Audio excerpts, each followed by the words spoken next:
우리 사회에 귀감이 되는 한인을 축하하기 위한 한인상 시상식이 3년 만에 열렸습니다. 브리티시 컬럼비아주 밴쿠버에서 이민 23년 중 22년을 노숙자를 위해 봉사해온 최창식 선교사가 공로상을 수상했습니다. 참석자들은 기립박수로 환영했습니다.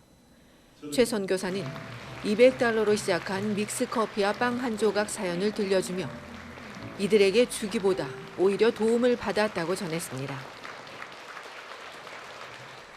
우리보다 더 가난한 사람이 우리를 도우려고 한다. 소문이 난 거예요. 그래서 스트리트피플 사이에 오 그래? 우리보다 더 가난한 사람이 있어? 그러면서 다음날 센터에 제가 나가니까 줄을 선 거예요. 줄을. 사람들이.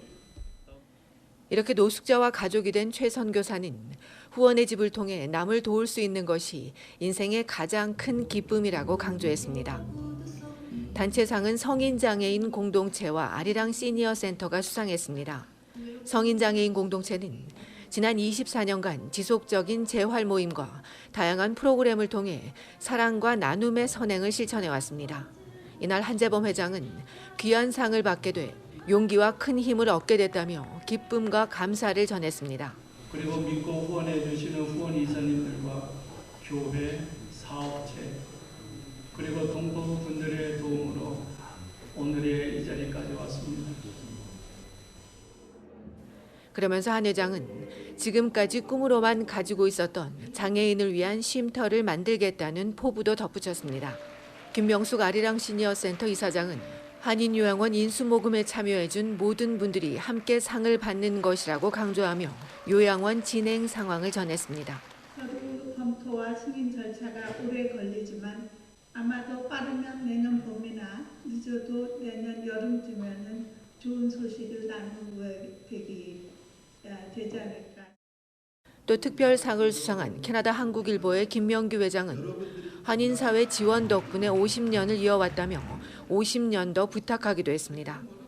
이날 감사상은 무궁화 요양원 모금위원회 김도원 위원장과 부동산 캐나다의 이용우 사장, 김마라 한인상 이사회 재무이사에게 주어졌습니다. 올해 37번째를 맞은 한인상 시상식에서는 토론토 KC 시니어 윈드 앙상블과 한인상 이사회 문화센터 합창단과 고전무용단의 축하 무대가 진행됐습니다. 토론토에도 제2의 회복의 집이 생겼으면 좋겠다는 신숙희 이사장은 주류 사회에 더 많은 기여를 부탁하기도 했습니다. 우리도 또 캐나다 사회에 우리 한국인들이 또 보람된 일을 했으면 좋겠습니다. 얼티비 뉴스 손희정입니다.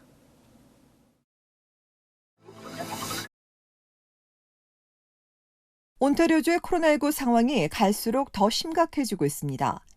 지난 토요일 새 확진자 수가 1,184명을 기록하며 5월 28일 이후 6개월 만에 다시 최고치를 경신했습니다.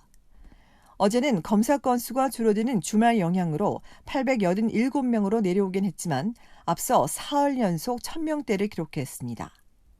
병원에 입원 중인 위중증 환자도 일주일 전 148명에서 168명까지 다시 늘었습니다. 7일간 일평균 확진자 수도 증가세가 이어지고 있습니다. 어제는 940명으로 앞선 9월 최고치를 넘어선 일주일 전보다 158명이 증가했습니다. 돌파 감염자가 426명에 달해 미접종자 373명을 또 앞질렀습니다. 지역별로 보면 토론토 139명, 심코 무스코카 73명, 6지역과 필지역은 60명대, 오타와 55명 등입니다. 이처럼 단계적 일상 회복 이후 코로나19 확진자가 빠르게 증가하면서 한 지역은 사적 모임 인원수를 다시 제한하기로 했습니다. 윈저 에섹스 보건지역은 오는 금요일부터 사적 모임 인원은 실내 10명, 실외 25명, 식당이나 술집도 정원의 50%로 줄이며 결혼식과 장례식, 종교 모임 규제가 강화되고 공공장소에선 마스크를 착용하며 재택근무도 적극 권장했습니다. 신규 환자가 늘기는 퀘벡주도 마찬가지입니다. 퀘벡주에선 어제까지 닷새 연속 1,000명이 넘게 나왔습니다. 10월 말 이후 온주와 퀘벡주의 신규 환자가 다시 증가하면서 캐나다 전국의 신규 환자도 이달 들어 연일 3,000명대를 기록하고 있습니다. 다행히 위중증 환자 수가 증가하진 않고 있지만 좀채 내려가지도 않고 있습니다.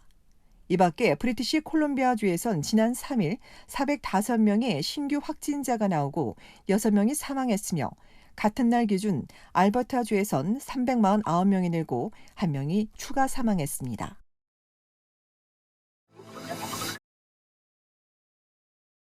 온타리오주 광역 토론토 전 지역에서 코로나19 오미크론 변이 감염자가 확인되고 있습니다. 토론토에서는 처음으로 3명이 확인됐습니다. 나이지리아를 다녀온 2명과 스위스에서 입국한 1명입니다. 앞서 남아공을 다녀온 카페 직원도 오미크론 감염이 의심돼 추가 분석이 진행 중입니다. 이 카페는 고객 명단을 작성하지 않은 것으로 알려졌습니다.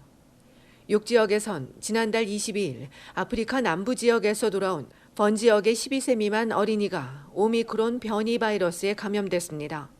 미접종자인 어린이 감염자는 집에서 격리 중이며 어린이 가족에 대한 추가 조사가 진행 중이어서 새 변이 감염자는 더 늘어날 전망입니다.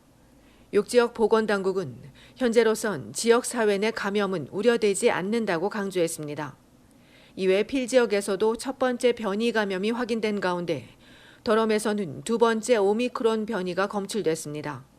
스카보로 구치소에 근무한 첫 번째 감염자에 이어 두 번째 변이 확진자가 나왔으며 구치소와 관련된 것으로 알려졌습니다. 토론토 보건당국은 지난주 구치소 수감자 4명에 대한 분석이 진행 중이라고 밝힌 바 있습니다. 이외 해밀턴에서도 첫 오미크론 감염자가 확인됐습니다. 최근 남아공을 다녀온 주민이며 두 번째 의심 사례 결과를 기다리고 있습니다. 지난주 금요일 기준 온타리오주에서 11명이 확인되고 알버타에서 4명, 브리티시 컬럼비아와 퀘벡주에서 각각 1명씩 확인됐습니다. 각 지역 보건당국은 오미크론 변이가 지역사회로 전파될지 긴장하고 있습니다. 오미크론 변이와 관련해 확진자들의 상태가 위중증 수준으로 악화하거나 사망으로 이어진 사례는 아직까지 없는 것으로 알려졌습니다. 일부에선 오미크론 변이가 결국 델타 변이에 이어 코로나19의 지배종이 될 수 있다는 의견도 나오고 있습니다. 한편 영국에서 확인된 오미크론 감염자의 절반 이상은 접종 완료자입니다.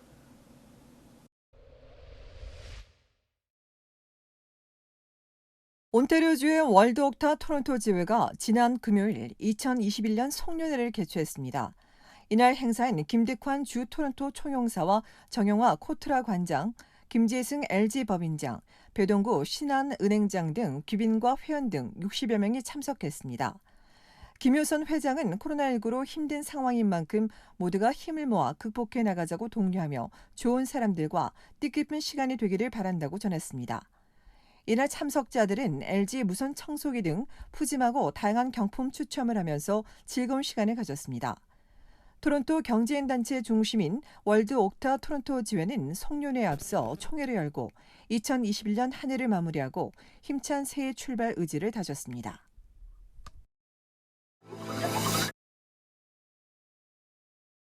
온타리오주 토론토 교육청이 동부 지역의 한 초등학교를 오늘부터 임시 휴교 조치했습니다. 교육청은 윌킨슨 주니어 공립학교에서 학생 3명을 포함해 코로나19 확진자 4명이 나왔다며 오늘부터 임시 휴교하고 비대면 수업으로 전환했다고 밝혔습니다. 앞서 지난달 24일부터 휴교했던 맥머릭 주니어 공립학교는 오늘부터 다시 등교 수업을 재개했습니다. 베리 지역에선 헤리티지 크리스찬 아카데미 사립학교에서 25명의 감염자가 무더기로 확인되자 지난주 금요일 임시 휴교하고 이 학교 관련자들이 다수인 헤리티지 교회도 코로나 확산 예방을 위해 온라인 예배로 대체했습니다.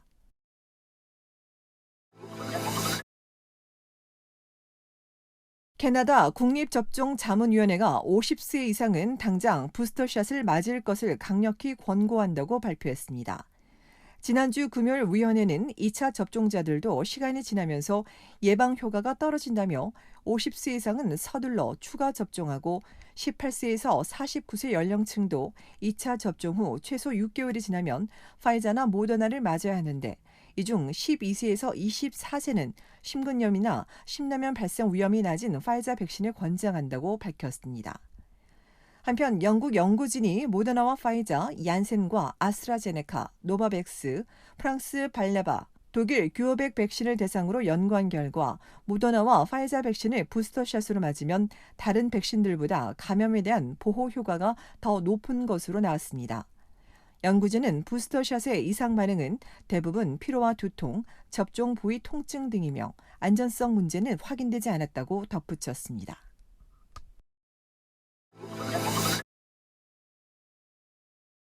오늘부터 캐나다에서 미국에 입국하려면 접종 완료자라도 24시간 전에 검사받은 코로나19 음성 확인서를 제출해야 합니다.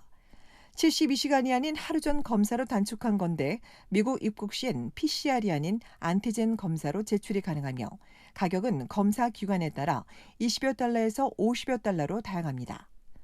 이번 규제는 항공편에 한해 적용되고 입국 후 별도 검사나 격리 조치는 일단 보류했지만 추가 제한에 대해선 정부가 계속 검토해 나갈 것으로 알려졌습니다.